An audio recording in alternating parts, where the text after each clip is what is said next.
वृंदावन का दर्शन कराया। कोई ब्रजभूमि को नहीं जानता था। महाप्रभु जी की आज्ञा से रूप सनातन गोस्वामी जी अपने हाथ में वराह पुराण की पोथी लेकर के, अपने दूसरे हाथ में कलम कागज लेकर के दोनों भाई घूमा करते थे वृंदावन में, झाड़ झंकार में। और जैसे जैसे पुराणों में लिखा हुआ था कि इतनी दूरी पर, इस दिशा में, इतने कोण पर ये लीला स्थली है, इतनी दूरी पर, इस गांव में, इस क्षेत्र में, इस कोण में ये लीला स्थली है, पुराणों से मिला मिला करके, भूमि को नाप नाप करके उन लीला स्थलियों को खोजते थे, झाड़ झंकार को हटाते थे, अपने हाथों से खुदाइयां करते थे, फिर हाथ से पोथियों में लिख लिख करके रखते थे। अकेले रूप सनातन गोस्वामी जी ने लगभग 350 लीला स्थलियों को प्रकट किया। आज जिस वृंदावन का हम दर्शन कर रहे हैं, लीला स्थलियों का, नंदगांव को प्रकटाने वाले कौन है? कोई नहीं जानता तो नंदगांव कहां है। नंदगांव को प्रकटाया सनातन गोस्वामी जी महाराज ने। कोई नहीं जानता था बरसाने को, बरसाना धाम किसने प्रकटाया? श्री नारायण भट्ट जी महाराज ने। वृंदावन को प्रकट किया श्री स्वयं चैतन्य महाप्रभु जी ने। श्री गिरिराज जी को, राधा कुंड को श्री महाप्रभु जी ने प्रकट किया। ब्रज के समस्त मनों को, समस्त लीला स्थलियों को श्री गौड़ीय आचार्यों ने घूम घूम करके उन्होंने अपना जीवन लगा दिया। और ये रूप सनातन गोस्वामी जी ये कोई गरीब घर से नहीं थे। बहुत विस्तृत चरित्र है, चरित्र कहने को समय नहीं है। बंगाल के राजा हुसैन शाह के यहां उच्च पद पर थे। सनातन गोस्वामी जी प्रधानमंत्री थे राजा के यहां, हुसैन शाह के यहां, और रूप गोस्वामी जी राजस्व मंत्री थे। एक भाई को साकर मल्लिक की, एक भाई को दबीर खास की उपाधि मिली थी। लेकिन जैसे ही महाप्रभु जी की आज्ञा हुई, रामकेली ग्राम में रूप सनातन से मिलना हुआ, हृदय के भीतर प्रेम की ज्वाला उत्पन्न हो गई और निश्चय कर लिया अब यहां नहीं रहेंगे। अब वृंदावन जाकर के महाप्रभु जी के बताए पथ पर चलना है, श्यामा श्याम का भजन करके अपने जीवन का कल्याण करना है। श्री चैतन्य चरितामृत में उल्लेख है, उस समय रूप सनातन गोस्वामी जी के पास कितना धन था जब उन्होंने घर त्याग किया? बोले 22 लाख तो स्वर्ण मुद्राएं थी। और स्वर्ण मुद्रा आज जैसी नहीं, एक स्वर्ण मुद्रा का वजन था लगभग 54 ग्राम। ये 500 बरस पहले की बात है। अब आप 54 ग्राम को 22 लाख से गुणा करके देखिएगा कितने मन सोना हो गया। इतनी तो उन पे स्वर्ण मुद्राएं थी, और कितने घोड़े, कितनी भूमि, कितना, उसका कोई लेखा जोखा नहीं। इस सारी संपत्ति को जैसे कोई वमन करके त्याग देता है, ऐसे इस संपत्ति को त्याग दिया। वैष्णवों में, ब्राह्मणों में, दीन दुखियों में बांट दिया। कुछ संपत्ति को, एक भाग को अपने घर के परिवारजनों के सेवा के लिए रखा, कुछ स्वर्ण मुद्राओं को एक वैश्य के यहां सुरक्षित किया। और पहले रूप गोस्वामी जी, फिर पीछे पीछे सनातन गोस्वामी जी भी कारागार से मुक्त होकर के महाप्रभु जी का दर्शन करने को चले। पता चला महाप्रभु जी वृंदावन आए हुए हैं। रूप सनातन जी भी पैदल चले। तब प्रयाग में रूप गोस्वामी जी से मिलना हुआ। रूप गोस्वामी जी को महाप्रभु जी ने 10 दिन प्रयाग में रह के शिक्षा प्रदान करी। सनातन गोस्वामी जी से काशी में मिलना हुआ। महाप्रभु जी ने 2 महीने रह करके सनातन गोस्वामी जी को शिक्षा दी। और यही कहा, उन्होंने पूछा हमारे लिए आज्ञा क्या है? बोले आज्ञा यही है कि वृंदावन में रह करके लीला स्थलियों का उद्धार करना है, श्री विग्रहों का आविष्कार करना है, ब्रज को बसाना है। और जो भक्ति धर्म इस समय लुप्त हो रहा है, उस भक्ति धर्म को, कृष्ण भक्ति की स्थापना करनी है, वैष्णवों के ग्रंथों का सृजन करना है और सबको कृष्ण भक्ति के राह पर चलाना है। यही मेरा आपसे निवेदन है। तब दोनों रूप सनातन गोस्वामी जी महाप्रभु जी की आज्ञा से आए और उस समय महाराज उत्कट भजन किया। दोनों भैया घूम घूम करके ब्रजस्थलियों का उद्धार करते थे। श्री गोविंद देव जी को रूप गोस्वामी जी ने ही प्रकट किया, जिस मंदिर को औरंगजेब ने तोड़ा था, लाल पत्थर का मंदिर। वहां पर गोमा टीला था। रूप गोस्वामी जी धाम का प्रकाश करने में लगे थे, तभी एक ग्वाल रूप गोस्वामी जी के पास आया और रूप गोस्वामी जी से कहा कि आप योगपीठ ढूंढना चाहते हैं ना, कि योगपीठ कहाँ है, वो स्थान कहाँ है जहां प्रिया प्रियतम दिव्य कमल पर गरबैया दे के खड़े होते हैं और ललिता विशाखा जी दोनों उनके और चमर लेकर खड़ी होती हैं, वो स्थान कहाँ है, आइए मैं बताऊं। रूप गोस्वामी जी चित्रलिखित की तरह उस ग्वाल के पीछे पीछे चले, ले जाकर के उसने वो टीला दिखाया जिसको गोमा टीला कहते हैं, और रूप गोस्वामी जी को कहा यही योग पीठ है द्वापर की। गोस्वामी जी ने कहा टीला तो बहुत बड़ा है। बोले इस टीले के, इस पर्वत के भीतर श्री गोविंद देव जी विराजमान हैं, आप उनका प्रकाश करिए। ये कह करके वो सांवरा बालक अंतर ध्यान हो गया। रूप गोस्वामी जी समझ नहीं पाए। स्वयं ठाकुर जी ने आकर के अपना पता बताया, और जब तक ये अपना पता न बतावें इनका पता लगता भी नहीं है। गोस्वामी जी उस टीले पर चढ़े तो देखा उस टीले के ऊपर एक स्थान पर गैया खड़ी होके अपने चारों थनों दूध की धारा छोड़ रही है। गोस्वामी जी जान गए, और रूप गोस्वामी जी ने सब ब्रजवासियों एकत्र करके उस गोमा टीला की जब खुदाई करी तो 10 हाथ नीचे दिव्य श्री गोविंद देव जी का श्री विग्रह प्राप्त हुआ।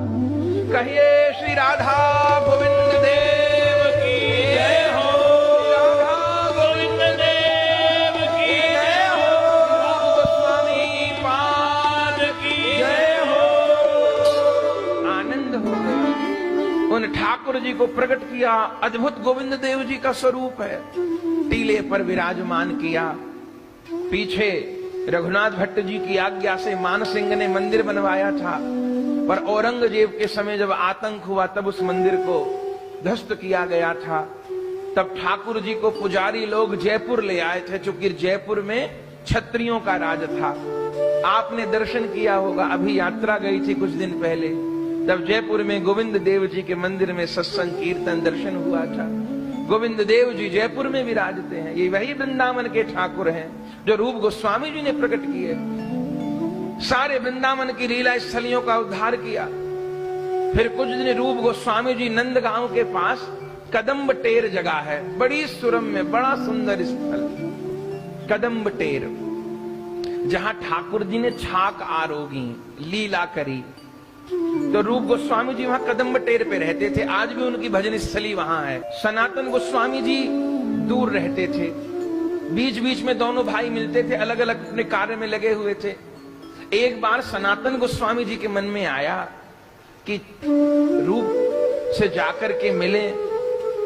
तब वे ढूंढते ढूंढते कि रूप गोस्वामी कहाँ रह रहे हैं, रूप गोस्वामी जी कुटिया की ओर चलने लगे। तब रूप गोस्वामी जी को पता चला कि मेरे बड़े भाई सनातन गोस्वामी आ रहे हैं, और वे बड़े दुबले पतले, शरीर बहुत कृशकाय हो गया है। मन में इच्छा हुई इतने दिनों बाद बड़े भाई आ रहे हैं, मैं तो यहाँ रोटी मांग के मधुकरी पे रहता हूँ, यदि खीर की व्यवस्था हो जाए, दूध की व्यवस्था हो जाए तो बड़ी सुंदर खीर बना करके भोग लगा के अपने बड़े भैया को पवाऊंगा, सनातन गोस्वामी जी को पवाऊंगा। मन में ये लालसा आई। हम निर्जन में रहते थे, लेकिन राम सदा सेवक रुचि राखे। भगवान अपने भक्त की प्रत्येक लालसा का सम्मान करते हैं। रूप गोस्वामी जी सोच ही रहे थे कि खीर का प्रबंध हो जाता, दूध का प्रबंध हो जाता, खीर बना देता। इतने में देखा सामने से एक 7-8 वर्ष की बालिका खीर का सब सामान लेकर के, दूध भी, चावल भी, बूरा भी, मेवा भी, केसर भी, इलायची भी, सब लेकर के और रूप गोस्वामी जी के पास आई। रूप गोस्वामी जी को प्रणाम किया। रूप गोस्वामी जी ने कहा, लाली तू कहां से आई, तेरा नाम कहा है? लाली ने कहा, बाबा मेरा नाम है राधिका। तू कहां रहे? कि मैं यहीं बरसाने के निकट रहूं। तेरे बाबा को कहा नाम है? मेरे बाबा को नाम है वृषभान। तो तू कैसे आई है? बोले बाबा हमारी गैया ब्याई थी, अब गैया को 21 दिन हो गए हैं, तो अब उसका दूध काम में आएगा। तो मेरी मैया ने कही अब पीछे गैया का दूध काम में लेंगे, पहले बाबा को दूध दे आ। जो कदम्ब टेर पे बाबा भजन करे, भूखो रह के उसको दूध चावल दे आ, खीर बना के पालेगो। अब मैया ने ये भी कही है कि बाबा को खीर बनानी नहीं आती होए तो तू ही बना जाना। सो बाबा ले खीर बना लेना। रूप गोस्वामी जी सुन के अचंभे में रह गए कि अभी मन में इच्छा हुई कि भैया आ रहे हैं, उनको खीर बना के पवाऊंगा। राधा रानी ने इंतजाम कर दिया। यही नहीं पता था जो आई है वही राधा रानी है। लाली ने कही बाबा रोवे क्यों हैं? तो खीर बनानी नहीं आती होगी, सुना है बड़े राजघराने पे आयो है, कहा काम पड़ा होएगा रसोई में, तो ला बाबा मैं बना दूं। रूप गोस्वामी तो सुनते ही रहे, देखते ही रहे। बोले अच्छा लाली चूल्हा जोड़ देता हूं मैं, तू बना दे खीर। गोस्वामी जी ने चूल्हा जोड़ दिया, बर्तन मांज ले आए और श्री जी ने दूध गेरा, सब सामान गेरा और प्रिया जी ने सुंदर, बस उनका तो कलछी चला देना ही पर्याप्त है। थोड़ी देर में बड़ी सुंदर खीर तैयार हो गई। लाली तो प्रणाम करके चली गई। ऐसी सुगंध उठ रही थी खीर में से, रूप गोस्वामी जी मुग्ध हो गए। तब ठाकुर जी को भोग लगाई। ठाकुर जी ने बड़ी चटकारे लेके पाई, राधा रानी के हाथ की बनाई खीर थी। बड़े प्रसन्न भये। फिर भोग लगा के रख दी, बाट देख रहे थे। इतनी देर में सनातन गोस्वामी जी आ गए। अपने बड़े भाई का गुरुवत सम्मान करते थे, उनके चरण धुलाए, आसन पर बिठाया और कहा भैया खीर तैयार है, आप पहले प्रसाद पालो। सनातन गोस्वामी जी ने कहा ठीक है। अब ज्यों प्रसाद रखा और गोस्वामी सनातन जी ने पाना प्रारंभ किया, अंग अंग में महाराज प्रेम की लहर दौड़ गई। जैसे इस संसार का नशा क्या होता होगा महाराज, संसार में देखते हैं लोग नशा करके नाली में गिरे रहते हैं। ये भक्ति का नशा बड़ा अद्भुत है, बहुत अद्भुत है। ये संसार का नशा नाली में गिराने वाला है और ये नाम का नशा राधा गोविंद की गोद में बिठाने वाला है। ये वाला नशा जीवन जन्म सुधार देने वाला है। सनातन गोस्वामी जी ने खीर खाई, अंग अंग में प्रेम की लहर। अरे भैया रूप, ये खीर तुम नहीं बनाई है क्या? ये भैया सामान कहां से लेके आए? ये दूध, ये चावल, ये बूरा सब कहां से लेके आए? तब रूप गोस्वामी जी ने सबरी बात बताई। भैया आज बड़ा अचंभा हुआ, आपको खीर खिलाने की सोच ही रहा था, मन में सामान कुछ था नहीं। मैं तो यहाँ सूखी रोटी मांग कर खा के रहता हूँ, भजन करता हूँ राधा रानी का और महाप्रभु जी की आज्ञा से लीला स्थलियों की खोज में लगा हूँ। बस तभी कोई लाली आ गई, राधिका नाम बताती थी, कहती बरसाने रहती हूँ और सबरा सामान दे गई। अब कहने लगी बाबा तुम पे खीर नहीं बनती हो तो मैं बना दूं, बना गई है। सनातन गोस्वामी जी ने कहा लाली, राधिका, अरे बरसाने तो मैं भी बहुत जाया करूं, वृषभान नाम के तो गोप कोई नहीं है वहां पे। और जैसे ही दोनों भाइयों ने, उन लोगों के तो भीतर की आंख खुली हुई थी, बंद नहीं थी। जब दोनों भाइयों ने इस बात पर विचार किया, वो कौन थी, वो कौन थी, वो कौन थी, वो कौन थी, जैसे ही नेत्र बंद करके विचार किया, जान गए उस बालिका की जगह साक्षात स्वामिनी श्री किशोरी जी प्रकट हो गई। सनातन गोस्वामी जी विलाप करने लगे, भैया रूप तुमने क्या किया, क्या किया? तुमने मुझे खीर खिलाने की भावना करी, हमारी प्रिया जी को इतना कष्ट उठाना पड़ा। तुम इतने बीहड़ जंगल में रहते हो, अपने सिर के ऊपर दूध की मटकी लेकर के नंगे पांव आई। भैया फिर कभी ऐसी कामना मत करना, प्रिया जी को इतना कष्ट मत देना। अब दोनों भाई रोने लगे थे महाराज। दोनों भाइयों ने रो रो कर खीर पाई थी, उस खीर से अभिषेक किया था। उस रज के पात्र को भी फोड़ करके पा गए थे। जिस मटकी में प्रिया जी दूध लेकर के आई थी, उस मटकी को भी नहीं छोड़ेंगे। किनका किनका करके उस रज को भी पाते थे, रुदन करते थे। ऐसी रूप गोस्वामी जी पर कृपा करी थी। बैठे रहे, आनंद होता रहा। फिर श्री सनातन गोस्वामी जी ने रूप गोस्वामी जी से कहा कि बताओ रूप, आजकल क्या ग्रंथ लिख रहे हो? रूप गोस्वामी जी ने कहा भैया आजकल चाटू पुष्पांजलि ग्रंथ का लेखन हो रहा है, तो दिखाओ तो सही। देखे तो बड़ी सुंदर प्रिया जी की महिमा के श्लोक लिखे थे। उसमें एक श्लोक लिखा था कि प्रिया जी की जो चोटी है, कवि द्योति वेणी, जो प्रिया जी की चोटी है वो नागिन के जैसी है। प्रिया जी की कमर पर चोटी नागिन के जैसी लगती है, नागिन के जैसी शोभा होती है। इस भाव को पढ़ा सनातन गोस्वामी जी ने। रूप गोस्वामी जी से कहा, भैया रूप, श्री जी की महिमा आप गा रहे हो, पर राधा रानी तो सच्चिदानंदमयी है, तो प्रिया जी की चोटी को नागिन की उपमा देना ठीक नहीं है। प्रिया जी की देह सच्चिदानंदमयी है, तो उनकी चोटी भी सच्चिदानंदमयी है, आपने नागिन की उपमा दे दी। बोले कुछ नहीं रूप गोस्वामी जी, पर रूप गोस्वामी जी वही लिखते थे जो उनको अनुभव हुआ। सनातन गोस्वामी जी कह के चले गए कि भैया इसको सुधार लेना, श्री जी की चोटी की नागिन से उपमा देना ठीक नहीं है। सनातन गोस्वामी जी कह के फिर अपनी कुटिया की ओर जाने लगे। सोई देखा, यही दिन थे, सावन का महीना चल रहा था। सोई देखा कि राधा बाग में झूला पड़ा हुआ है और एक बड़ी सुंदर किशोरी झूला झूल रही है और 8 सखियां उसको घेर के झूला रही हैं। सनातन गोस्वामी जी ने दूर से देखा, लगा कि कोई गोप की छोरी होगी, ब्रजवासियों की बिटियां होंगी, झूला झूल रही हैं सावन में। तभी जैसे पास जाने लगे तो उस किशोरी की पीठ थी, सनातन गोस्वामी पीछे से आ रहे थे, तो देखा सनातन गोस्वामी जी ने कि उस बिटिया की पीठ पर नागिन सी चल रही है। थी तो उस बेटी की चोटी, पर दूर से सनातन गोस्वामी जी को लगा नाग हो। तो सनातन गोस्वामी जी भागे, लाली तेरी पीठ में सांप, लाली तेरी पीठ पे सांप, अरे लाली संभलियो तेरी पीठ पे सांप। भागते भागते जैसे ही पास पहुंचे तो देखा कि पीठ पे सांप नहीं, वो तो चोटी लहरा रही है। अरे अचंभे में रह गए, दूर से नागिन जैसी लग रही थी। जैसे ही पास को भागे तो अब ना वहां झूला, ना वहां कोई किशोरी और ना वहां कोई सखिया। सनातन गोस्वामी जी अचेत होकर के गिर पड़े और जान गए कि रूप गोस्वामी जो भी लिखते हैं वो अनुभव करके लिखते हैं। लौट करके फिर रूप गोस्वामी जी के पास गए और कहा, भैया रूप तुमने जैसे लिखा था वैसे ही लिखो। वास्तव में प्रिया जी जब झूला झूलती हैं तो उनकी चोटी ऐसे ही लहराती है जैसे कोई सर्पिनी हो। तुम्हारी उपमा गलत नहीं थी। तब रो करके रूप गोस्वामी जी को हृदय से लगा लिया। ऐसे ऐसे जाने कितने दिव्य अनुभव हुए। जीव गोस्वामी जी से तुलसीदास जी का मिलना हुआ है।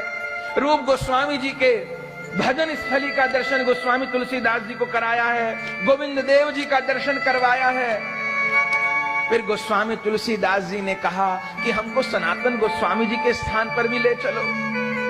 जीव गोस्वामी जी सब कथा सुना रहे हैं गोस्वामी तुलसीदास जी को। सनातन गोस्वामी जी का मंदिर आदित्य टीला पे।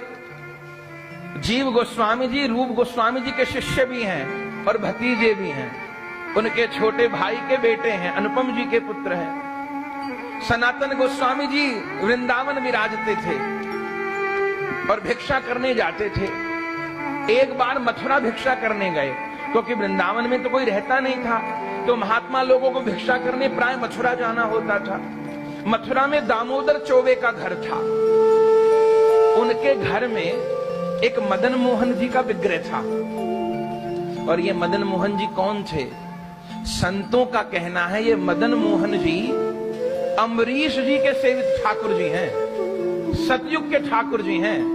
अम्बरीश जी मदन मोहन जी की सेवा करते थे और ये ठाकुर जी आदित्य टीला पे विराजमान थे। जब अद्वैत प्रभु जी आए तब आदित्य टीला से उन्होंने आविष्कार किया, प्रकट किए मदन मोहन जी। और फिर जब जाने लगे तो दामोदर चौबे के घर पर विराजमान कर गए, उन्हीं के यहां विराजमान थे। सनातन गोस्वामी जी भिक्षा करने जाते थे। जो माई थी वो भिक्षा देती थी सनातन गोस्वामी जी को, और सनातन गोस्वामी जी बाहर से उनके ठाकुर जी का भी दर्शन करते थे और दर्शन कर करके विभोर होते थे। मैया से पूछते थे, मैया ये कौन है? तो ब्रजवासिन मैया कहती, बाबा ये मेरो छोटो छोरा है। तो मैया तेरे कितने छोरा हैं? कि मेरे 2 छोरा हैं। बड़े को नाम है सदन, छोटे को नाम है मदन। एक पुत्र तो उसका शरीर का था ही, वो ठाकुर जी को भी पुत्री मानती थी, मदन मोहन को मदन कहती थी। सनातन गोस्वामी जी कहें तेरे छोटा छोरा तो बहुत ही प्यारो है मैया। कि हाँ ये मेरा बड़ो प्यारो है, याई को प्रसाद ने तुझे दिए करूं। अब सनातन गोस्वामी रोज रोज उन्हीं के घर पर भिक्षा के लिए जाते। अब भिक्षा का बहाना था मदन मोहन जी का दर्शन करते। अब वो मैया छुआछूत का विचार नहीं करती थी, वो उतने प्रेम के स्तर पे पहुंच गई थी कि अब वो तो बालक मानती थी, तो अपने बड़े बेटे को भी और छोटे बेटे माने मदन मोहन जी को भी, दोनों को साथ में थाली परोस देती और दोनों पाते बैठ के। सनातन गोस्वामी जी देखा करते। एक दिन मैया को कहा कि मैया तू वात्सल्य भाव रखे, ये तो अच्छी बात है, फिर ठाकुर जी तो ठाकुर जी होयो करे, तो नेक विचार तो रखा कर, झूठ सूच का ऐसे नहीं करनी चाहिए। ठाकुर जी की सेवा में पवित्रता होनी चाहिए। कि बाबा अच्छी? बोले हाँ, पाप लगेगा नहीं। अच्छा बाबा, तो कल से फिर विचार करूंगी। अब तो कल से मैया ने विचार करना शुरू कर दिया। फिर 2 दिन बाद सनातन गोस्वामी जी आए। मैया दरवाजे पे उदास बैठी थी। सनातन गोस्वामी जी ने कहा मैया क्या बात हो गई? बोले बाबा तुम जब ते विचार करने की कह गए हो, मेरे मदन ने तो भोजन ही करना छोड़ दिया। कि अब तो छुआछूत करे मेरे ते, पहले जैसे खवावे ही वैसे ही खवा, मैं तेरे गोद में बैठ के दूध पीऊंगा और सदन के साथ ही बैठ के खाऊंगा, ऐसे नहीं खाऊंगा। तो बता बाबा कहा करूं?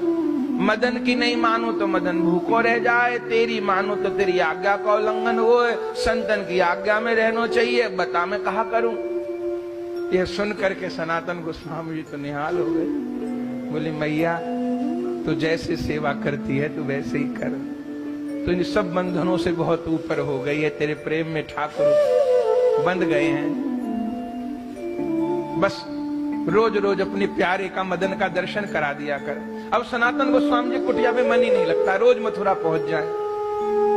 और सनातन गोस्वामी जी का मन नहीं लग रहा था मदन के बिना, ऐसा नहीं है, मदन का भी मन नहीं लग रहा था सनातन गोस्वामी जी के बिना। मैया तो वृद्धा हो गई थी, घर में कोई बचा ही नहीं। एक दिन पहुंचे, कई दिन बाद सनातन गोस्वामी जी देखे मैया रो रही है दरवाजे पे बैठ के। सनातन गोस्वामी जी ने कि मैया अब का है गयो? बोले बाबा अब मदन न्यारी हट कर रहे हो। बोले कहा कह रहे हो? बोले बाबा कह रहे हो मोते कि अब मैं तो वो मधुकरी वाले बाबा के संग जाऊंगा, अब मथुरा वास नहीं करूंगा, वृंदावन वास करूंगा। बाबा रोज रोज हट करे, भोजन भी छाड़ राखो है, बता कहा करूं? मैं मन में सोचती हूँ कि बूढ़ी हो गई हूँ, घर में और कोई है नहीं, सेवा तो मरने के पीछे भी कोई लेगो। तो बाबा मदन भी यही चाहे, जियो तो नहीं जाएगो, पर वहीं दर्शन करवे आ जायो करूंगी। तो ले बाबा तू मदन को ले जा। और ये कह करके सनातन गोस्वामी जी की गोद में मदन मोहन जी दे दी। सनातन गोस्वामी जी तो पहले प्रेम में बावरे हो रहे थे, और सनातन गोस्वामी जी मदन मोहन जी को गोद में लेकर के श्री वृंदावन पधारे। आपने दर्शन किया हो, अभी तो ये ठाकुर जी करौली में विराजते हैं। औरंगजेब के आतंक के समय मदन मोहन जी करौली, राजस्थान करौली, जहां केला देवी हैं, वहां पर विराजते हैं दिव्य मंदिर में। पहले वृंदावन ही विराजते थे। आज भी काली देह के पास में मदन मोहन जी का पुराना मंदिर है, सबसे ऊंचा दिखाई पड़ता है, बिहारी जी के पीछे। सनातन गोस्वामी जी ने वहां विराजमान कर दिया मदन मोहन जी को। अब तो महाराज आनंद हो गया, भक्त भगवान एक हो गए। अब सनातन गोस्वामी जी तो फक्कड़ महात्मा, और उनको महाप्रभु जी की आज्ञा से सब लीला स्थलियों का उद्धार भी करने जाना होता था। अब बड़े वैराग्य से रहते थे, तो स्नान तो कर देते थे, अब पोशाक नहीं पहनाने को। तो जैसे सनातन गोस्वामी जी खुद लंगोटी लगाते, ऐसे ठाकुर जी को लंगोटी लगा दी कि महाराज मैं भी लंगोटी में, मेरा ठाकुर भी लंगोटी में, ऐसे खड़े रहना।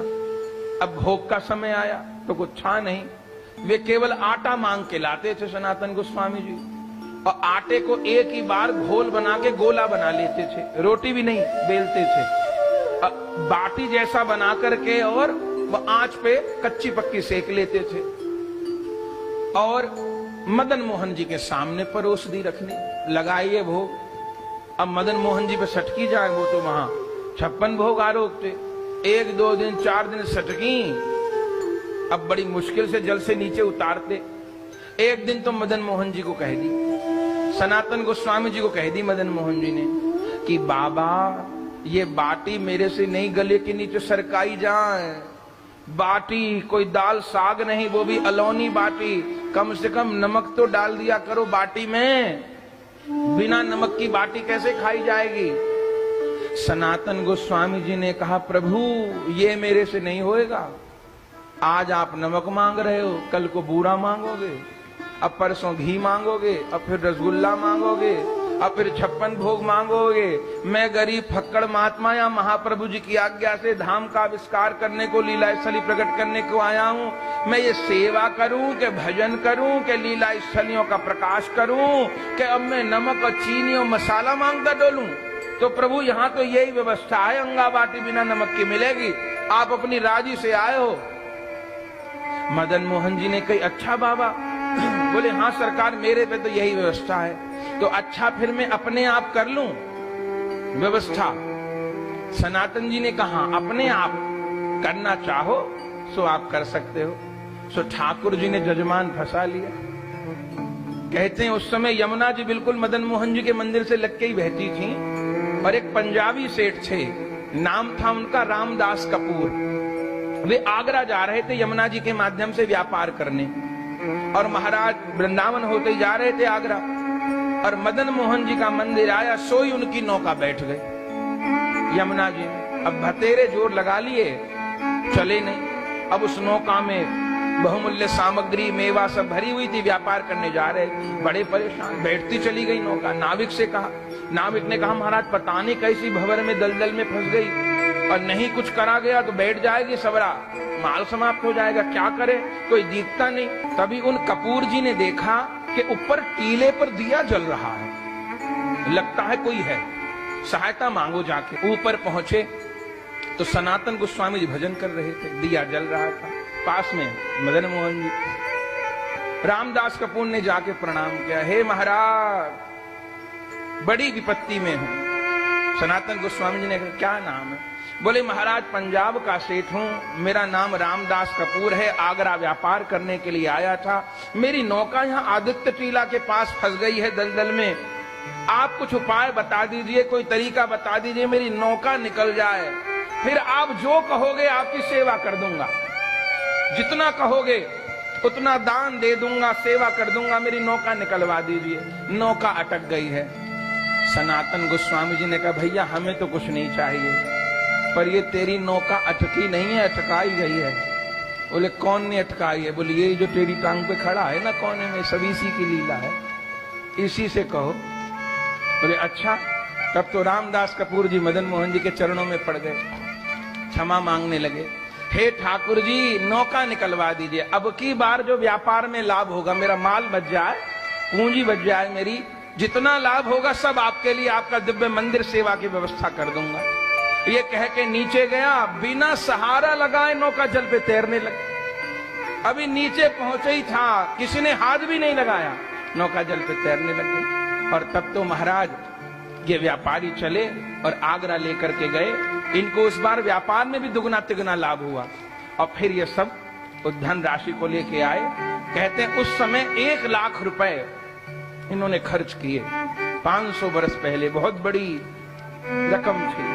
और उससे विशाल मदन मोहन जी के मंदिर का निर्माण किया, सब भोगराग की व्यवस्था करी, सनातन गोस्वामी जी से दीक्षा ली, और भजन करके मदन मोहन जी की सेवा करते हुए इन्होंने सर्वस्व ठाकुर जी को अपना प्रदान कर दिया और अपने जीवन जन्म का कल्याण किया। तब सनातन गोस्वामी जी मदन मोहन जी की सेवा में रहे, पीछे श्री कृष्णदास ब्रह्मचारी जी को सेवा में रख दिया। फिर सनातन गोस्वामी जी नंदगांव चले गए, अनेक जगह भजन किया है सनातन गोस्वामी जी ने।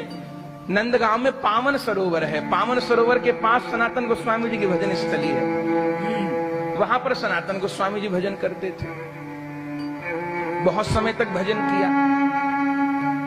कृपा नहीं हो रही थी, लीला का दर्शन नहीं हो रहा था, सोचा लीला का दर्शन नहीं हो रहा, अब अनशन करके शरीर का त्याग कर देंगे, अन्न जल भोजन सब कुछ छोड़ दिया इन्होंने। तब तो एक दिन इनके पास भी एक 7-8 वर्ष का सांवला बालक आया, लोटे में दूध लेकर के। सनातन गोस्वामी जी से आकर के बोला, ले बाबा दूध पी ले। सनातन गोस्वामी जी कहें, लाला तुम कौन हो? बोले, बाबा मैं यहीं गांव में रहूं, हम 4 भाई हैं। कहा नाम है? बोले, बड़े को हरिदेव है, वहां तो छोटे को केशव देव है, वहां तो छोटे को गोविंद देव है। ऐसे हम 4 भाई हैं बाबा। तुम्हारे पिताजी को कहा नाम है? बोले, पिताजी को नाम है नंदू। तो तुझे कैसे पता परी? बोले, बाबा मेरी मैया ने कही कि एक महात्मा बैठा है भूखा पावन सरोवर पे। अरे भूखे रहने से कृपा थोड़ी हो जाएगी, ब्रज में पढ़ो रे, ब्रज में पड़े रहनो भी बहुत बड़ो भजन है, तो ले दूध पी ले। और ये कह करके दूध दे करके चले गए। और सनातन गोस्वामी जी ने दूध पिया तो वही खुमारी जो रूप गोस्वामी जी के खीर खा के चढ़ी थी, वही खुमारी फिर चढ़ गई प्रसाद खा करके। विभोर हो गए, विचार करने लगे कौन थे। उस प्रेम की खुमारी में निद्रा में सो गए और फिर स्वप्न में महाराज वो लाला प्रकट हो गया।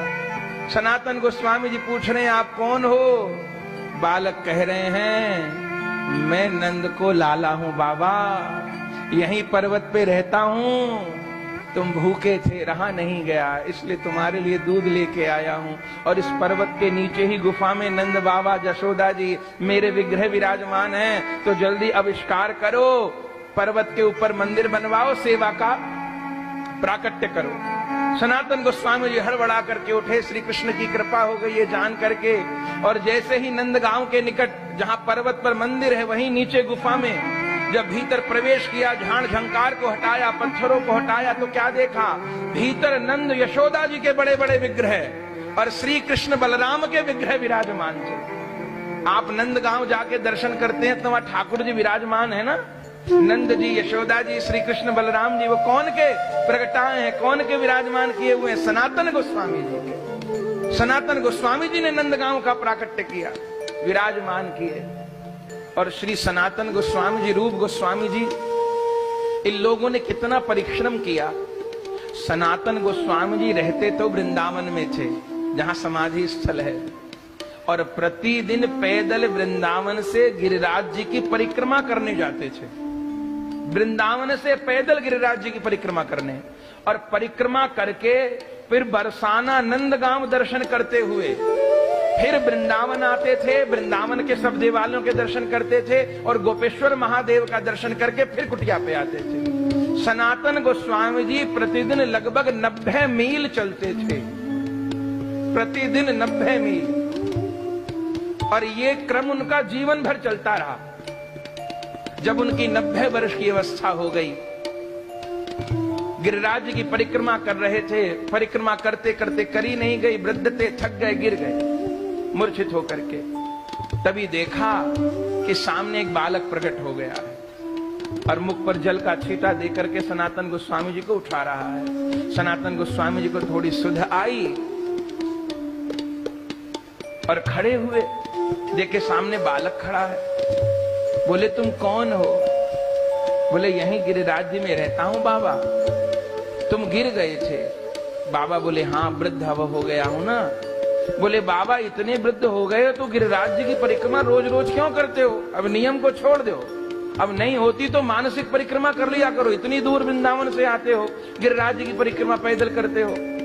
सनातन गोस्वामी जी ने कहा, लाला जब तक ये शरीर है तब तक नियम का त्याग नहीं करूंगा, भले प्राण निकल जाएं, यही तो होगा, अधिक से अधिक के प्राण निकल जाएं और भजन करते प्राण चले जाएं, इससे बड़ी उपलब्धि क्या है? कोई बात नहीं, जाते हो तो चले जाएं, लेकिन नियम नहीं छोड़ूंगा। बालक ने बहुत समझाई, बाबा छोड़ दो, तुम्हारो कष्ट मेरे पे देखो नहीं जाए, तुम रोज रोज आया करो परिक्रमा के लिए, इतने वृद्ध हो गए, मानसिक कर लिया करो, अच्छा महीने में एक बार कर लिया करो, अच्छा एकादशी के दिन कर लिया करो। पे बाबा नहीं माने, मैं तो ऐसे ही आऊंगा, प्राण निकलते हो तो निकल जाए। तब ठाकुर जी पे रहा नहीं गया। सनातन गोस्वामी जी ने कहा, लाला तो अपनो परिचय तो बता, तू मोको रोज देखे करे, मैंने आज तो को देखो है, तू कौन है? तब ठाकुर जी ने अपने स्वरूप को प्रकट किया और देखा वो बालक नहीं, बालक की जगह श्री मदन मोहन जी प्रकट, मदन मोहन जी प्रकट हो गए। सनातन गोस्वामी जी को हृदय से लगा लिया। सनातन गोस्वामी जी ने कहा, प्रभु आप आए थे? सनातन गोस्वामी जी को कहा, मदन मोहन जी ने, भक्त जब गिरता है तो उठाने के लिए मैं ही आता हूं। अब ये लो गिरिराज जी की शिला। रोज गिरिराज जी की परिक्रमा का नियम है ना। ठाकुर जी ने सनातन गोस्वामी जी को गिरिराज जी की शिला दी और शिला के ऊपर अपने चरण रख दिए, अपनी वंशी की छाप दी, गैया के खुर की छाप दी, लकुटी की छाप दी। वो दिव्य शिला सनातन गोस्वामी जी को दी और कहा, हे सनातन गोस्वामी जी, रोज रोज गिरिराज जी नहीं आया करो, इस शिला की ही 4 परिक्रमा कर लिया करो। इस शिला की जो 4 परिक्रमा करे उसको गिरिराज जी की परिक्रमा का फल प्राप्त होगा। आज भी वो गिरिराज जी की शिला राधा दामोदर जी के मंदिर में वृंदावन में विराजमान है। लोग 4 परिक्रमाएं करके गिरिराज जी की परिक्रमा का लाभ उठाते हैं। ये शिला ले जाओ। भाव विभोर हो गए सनातन गोस्वामी जी, सिर पर शिला रख करके प्रेम में विभोर होते हुए वृंदावन आए। तब से गिरिराज जी जाना तो बंद हो गया। फिर उसके पश्चात गोपेश्वर महादेव का दर्शन करने जाते थे, वो भी बहुत दूर पड़ता था। एक दिन गोपेश्वर महादेव दर्शन करने जा रहे थे, सो भी मार्ग में अचेत होकर गिर पड़े। तो गोपेश्वर महादेव मार्ग में प्रकट हो गए। उठाया श्री सनातन गोस्वामी जी को।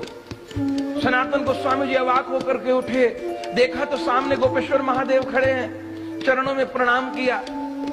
सनातन गोस्वामी जी को गोपेश्वर महादेव ने कहा, मत आया करिए इतना दूर दर्शन करने को, बहुत वृद्ध हो गए हैं, नहीं चला जाता है। सनातन गोस्वामी जी ने कहा, आप नाथ, आप ही की कृपा से तो ब्रज में वास मिला है, दर्शन से मत रोकिए।